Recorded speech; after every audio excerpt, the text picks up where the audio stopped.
നമുക്കൊരു കുഞ്ഞ് അതിഥിയുണ്ട്. പുസ്തക പ്രകാശനവുമായി ബന്ധപ്പെട്ട് ഇവിടേക്ക് എത്തിയതാണ്. നമ്മുടെ അതിഥിയിലേക്ക് കിടക്കാം. അന്ന മറിയ ടോംസ്. അന്ന മറിയ ടോംസ് ഇന്നലെ ആദ്യ പുസ്തകം to the land of tea and terrains ഇന്നലെ ഷാർജ രാജ്യാന്തര പുസ്തകമേളയിൽ പ്രകാശിപ്പിച്ചു. വെൽക്കം. ഹായ്. ഹലോ. നാട്ടിലെവിടെയാണ്? നാട്ടിൽ ശരിക്കും പറഞ്ഞാൽ കാലിക്കറ്റാണ്. മമ്മ വയനാട്ടിൽ നിന്നാണ്, പപ്പ കാലിക്കറ്റ്. അപ്പോൾ ഏതാണ്ട് വടക്കൻ മേഖല മൊത്തം കവർ ചെയ്തു. അതെ, കറക്റ്റ്. പക്ഷെ ഞാൻ ജനിച്ചതും വളർന്നതൊക്കെ ബാംഗ്ലൂരാണ്. അപ്പോൾ അവിടെയാണ് ഇപ്പോൾ പഠിക്കുന്നത്. എവിടെയാ പഠിക്കുന്നത്? എന്താണ് പഠിക്കുന്നത്? ഫസ്റ്റ് ഇയർ കോളേജ് സ്റ്റുഡൻ്റ് ആണ്. ക്രൈസ്റ്റ് യൂണിവേഴ്സിറ്റി ബാംഗ്ലൂരിൽ പഠിക്കുന്നത്. ഏതാണ് സബ്ജക്റ്റ്? ACC ആണ് ചെയ്യുന്നത്, ഫൈനാൻസ് ആണ്. സാമ്പത്തിക മേഖലയിൽ നിന്നിറങ്ങി ഒരു വട്ടം ചുറ്റലാക്കാൻ തോന്നുന്നു അല്ലേ?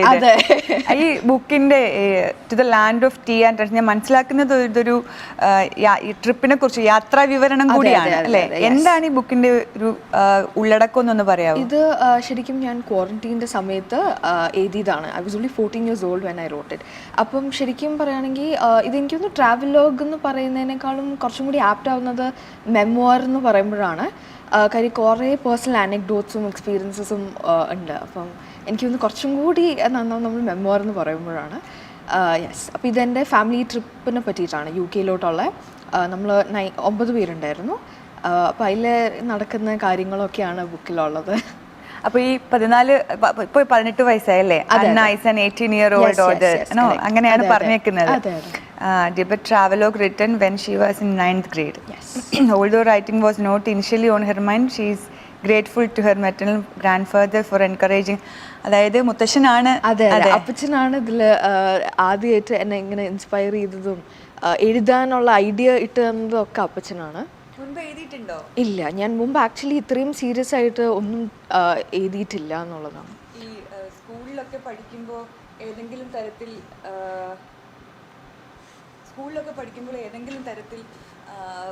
ഈ പറഞ്ഞ പോലെ ക്രിയേറ്റീവ് റൈറ്റിംഗ് അങ്ങനെയുള്ള എന്തെങ്കിലുമൊക്കെ പങ്കെടുത്തിട്ടുണ്ടോ?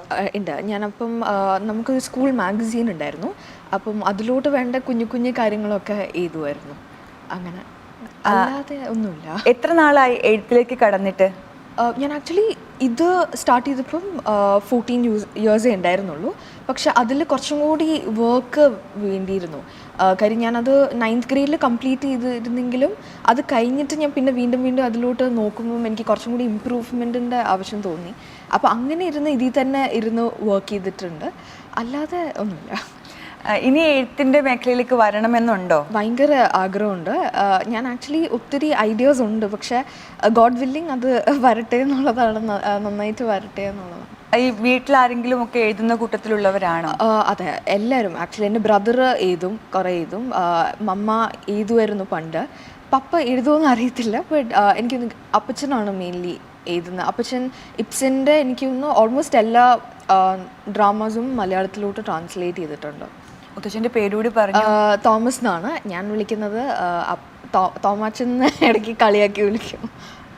ഈ ഇതിലേക്ക് വരുമ്പോൾ, ഇങ്ങനെ എഴുതുമ്പോൾ ഇതൊരു ബുക്കാക്കണം എന്നും അത് മറ്റുള്ളവർ വായിക്കണം എന്നൊക്കെ ആഗ്രഹം ഉണ്ടായിരുന്നോ?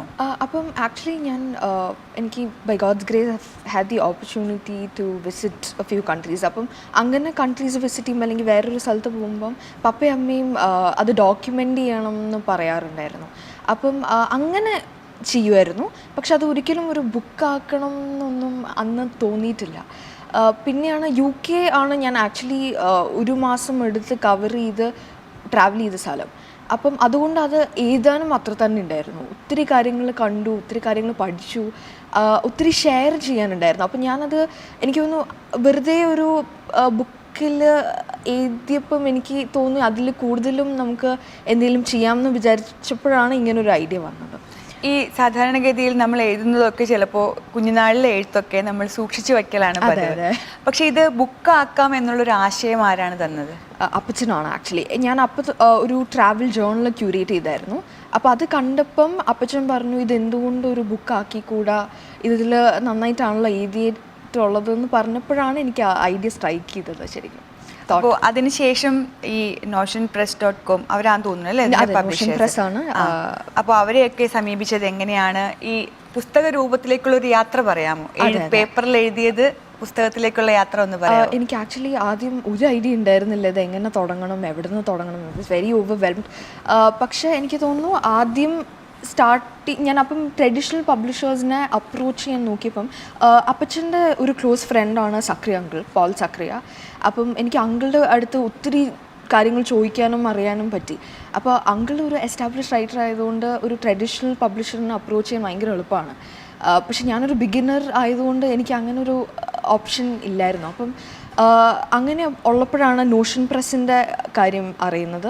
ഒരു സെൽഫ് പബ്ലിഷിംഗ് ഹൗസാണ്. അപ്പോൾ എനിക്ക് അവിടെ പോയപ്പം അവിടെ പോയിട്ടില്ല, എല്ലാം ഓൺലൈനിലാണ് നമ്മൾ കോർഡിനേറ്റ് ചെയ്തതും സംസാരിച്ചതൊക്കെ.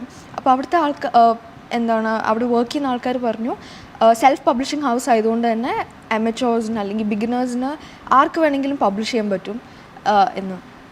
ഓക്കെ, അപ്പോൾ ഈ സ്വാഭാവികമായിട്ടും ആദ്യത്തെ ബുക്ക് പ്രിന്റ് ചെയ്ത് കൈ കിട്ടുമ്പോൾ ഇതിന്റെ കവർ പേജൊക്കെ ആരാ ചെയ്തേക്കുന്നത്? കവർ പേജ് നോഷൻ പ്രസ് തന്നെയാണ് ചെയ്തത്.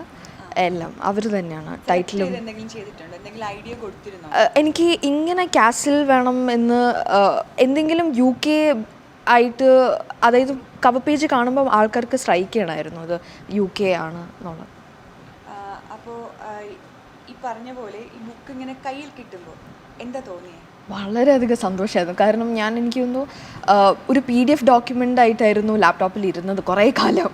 അപ്പോൾ അത് ഫൈനലി അത് ബുക്ക് കയ്യിൽ കിട്ടുമ്പോൾ ഭയങ്കര അധികം ഹാപ്പി ആയിരുന്നു ഞാൻ.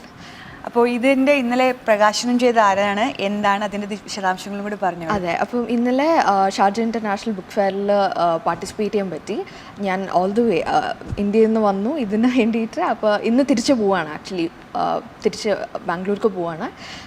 അപ്പം ഇത് ബുക്ക് പ്രസൻറ്റ് ചെയ്തത് ലിജീഷ് സാറാണ്, സൈലത്തിൻ്റെ ഡയറക്ടർ. ആൻഡ് ദെൻ ഗീതാൻറ്റിയാണ് ഇത് മേടിച്ചത്, ബുക്ക് പ്രസൻറ്റ്. അപ്പോൾ പുതിയ കഥകളും വിശേഷങ്ങളും ഒക്കെ ആയിട്ട് ഇനിയും ഉണ്ടാകും. ഇതൊരു ഇൻസ്പിറേഷനാണ്, സ്വയം ഒരു ഇൻസ്പിറേഷനും കൂടിയാണല്ലോ.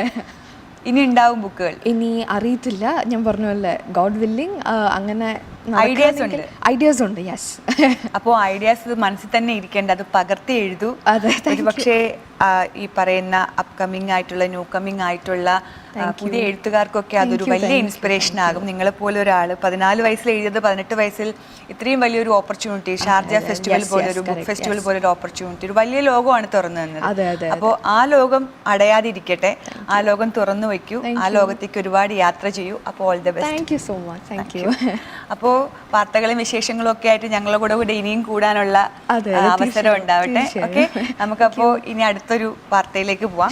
ഓക്കെ, അപ്പൊ ഇന്ന് യാത്രയിലേക്കാണ്, തിരിച്ച് നാട്ടിലേക്ക്. അപ്പൊ സുഹൃത്തുക്കളോടൊക്കെ പറയൂ, ഇവിടുത്തെ വിശേഷങ്ങൾ പറയൂ. അതെ അതെ, എൻ്റെ ഒരുപാട് ഫ്രണ്ട്സ് ഇവിടെയാണ് ബേസ് ചെയ്തിരിക്കുന്നത്. അപ്പൊ അവരുടെ ഹായ് അല്ല, അവരിപ്പോൾ എൻ്റെ കൂടെ ബാംഗ്ലൂരാണ് പഠിക്കുന്നത്. പക്ഷെ അവരുടെ ഫാമിലി ഇവിടെയാണ്. അപ്പം അതിൽ എൻ്റെ ഒരു ഫ്രണ്ടിൻ്റെ ഫാമിലിയൊക്കെ ഇന്നലെ വന്നായിരുന്നു. അപ്പോൾ അവരോടൊക്കെ ഇത് പറഞ്ഞു.